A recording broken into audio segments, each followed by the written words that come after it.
Because no matter what we experience in the world, or what we see on television or on a billboard for 5 minutes, the fact that we chant black supremacy is overriding all of that as soon as we come into contact with self and others. Every time we say black supremacy, we are chanting down Babylon in the minds and consciousness of ourselves and people. Every time we say it. We are saying black supreme, I see.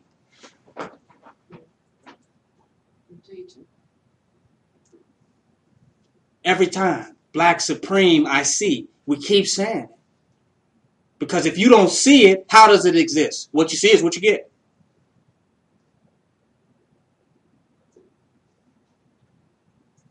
Go to the store, pick out some apples, some watermelons. Which ones do you get? The ones you see. It's simple. And if you don't see the good ones, or see the good in the ones that are there, you won't end up with the good ones. Black supreme, I see. Because the whole job of the forces of the enemy has what? Been trying to get you to see something else.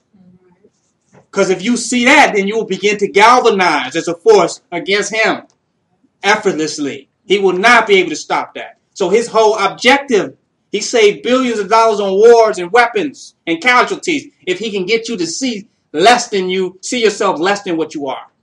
If he can do that, he's already won the battle. Sit down with somebody and say they're a chess master and see how your game change up just because you're under the perception that they're a chess master. Am I right? Because how you see things is how you approach reality. What determines what you see? What you're able to invoke in your consciousness. So I stay sinning on black supremacy. And I choose to see it. I don't care what people see, what they think, or even how many times they say, fuck black supremacy. They're not going to change what I see. Black supreme, I see. Bottom line. I'm not going to see anything other than that. I can't see anything other than that. It's too late. I've locked my mind into seeing black supremacy. It's a meditation, a daily meditation. Every time we say black supremacy, that's a mantra, that's a meditation. We've chanted everything else, haven't we? We chanted with the Buddhists. Nam-myoho Renge Kyo. We chanted with the Hindus. We always doing a different type of chant. We even chant stuff that we don't even understand. We don't even know what the hell it means. And we chant. Am I right? Chant something that you mean, that you understand. If you chant black supremacy, you know what you mean. If you chant Om Namah Shivaya, your mind is not making a direct association with what that means. Right? But when I say black supremacy, we know exactly what that means. And if you speak another language, and that's your original language that you were born speaking, say black supremacy in that language so that your mind understands what you're talking about. Do you hear what I'm saying? There's nothing wrong with that. And everybody understands what we mean. If I go to them and I say, Uhuru, brother, some of them might get it. But if I say black supremacy, every high school dropout and grammar school dropout is going to understand what I'm saying. Am I correct? Every one of them going to get it, whether they got their GED or not. Black supremacy. So it's real simplified. It's real simplified. The whole idea of the Black Power movement was for us to see the supreme in ourselves. To get the knowledge of ourselves and the knowledge of our greatness. Was that not the purpose of the Black Power movement? Is that not the purpose of black history? So when you say in black supremacy, you realize it. Right in that moment, you just saved yourself 500 books. We have just accomplished what our elders was trying to get us to see for over 400 years. We just accomplished it in a moment that we say black supremacy. That was their whole point. The problem is some people are going to have to read thousands of books and then reincarnate and come back and still not get it. They're going to have 4 PhDs in every life, 4 master's degrees in every life, and still not understand who the master is. When we say black supremacy, we have got it. We got it. That is the arrival. So it's a meditation. It's a meditation. An invocation every time we say it.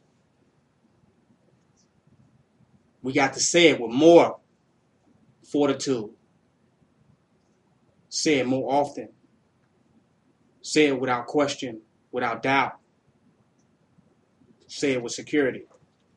No matter what, black supremacy.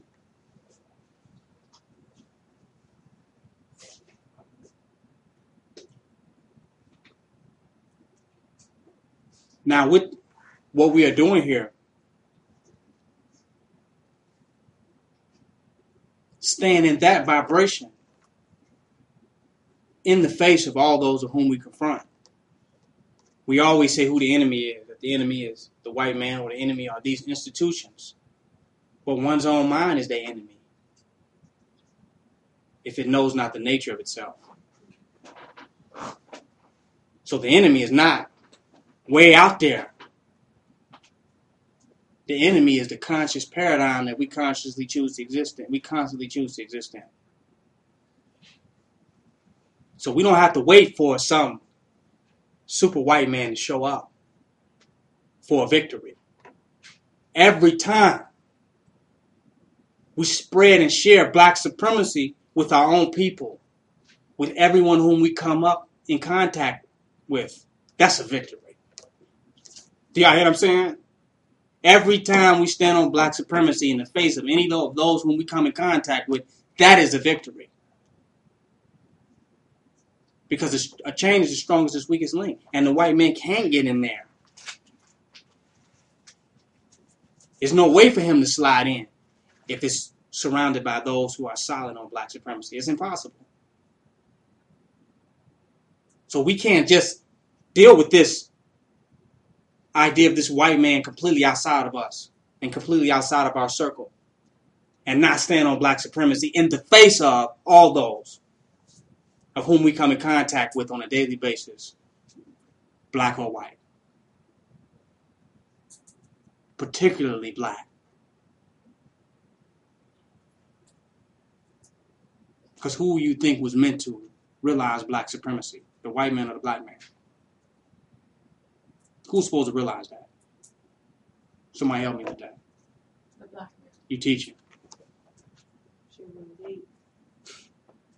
Huh? That's who's supposed to realize it. We don't give a fuck about the white man. Period. He is irrelevant and insignificant. And our supremacy in the realization of who we are will override him and anything that he would ever try to do as long as we stand in that state of black supremacy.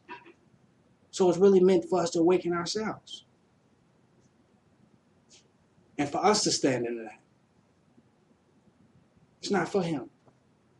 Some people saying, we're going to become black supreme beings and we're going to, because then this white man will find out who we're going to show this white man. Fuck the white man. We're not trying to show the white man nothing. He'll see without us showing. He'll get it.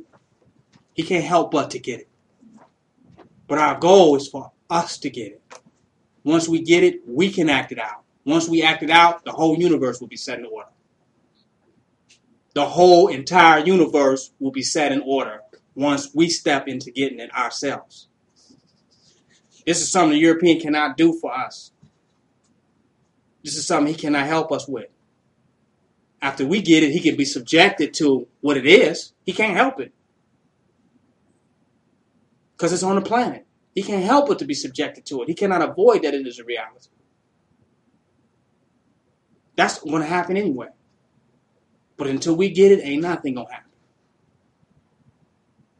So this is for us. Not just to sound deep with white people It sounds like we know something in them and we're as equally intelligent as white people. That ain't the purpose of black supremacy.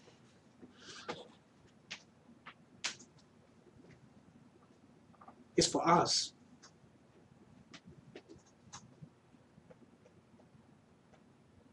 Because our daily walk, ourselves, is white supremacy in our actions. And then we got 30 minutes where we check a white person. Am I correct? We do everything whitey do all day long. Work for him, work under him, work in his institutions, and then we feel proud when we check one white man. And say, I bet you didn't know that. Now let me get back to work on lunch break. I checked him. Do you hear what I'm saying? That's what these conscious Negroes are doing. They'll check a European and going back to work. They don't get it though, which is why they are going back to work. Getting it is being able to stand in that it is. Because you're not going to tell your boss about black supremacy, right? You're going to tell the white person that you overheard this conversation at McDonald's. What you doing at McDonald's anyway? Right? But you're going to tell him, I'm going to interrupt you fellas. Because I heard you talking about some things, you know. And I didn't hear you guys mention Lucy. You feel me? You're going to get deep in McDonald's. You're going to get deep in Osco Drugs, Kmart. You're going to have that deep moment. Like something like they say, some people had that nigga moment. Some people had that deep moment.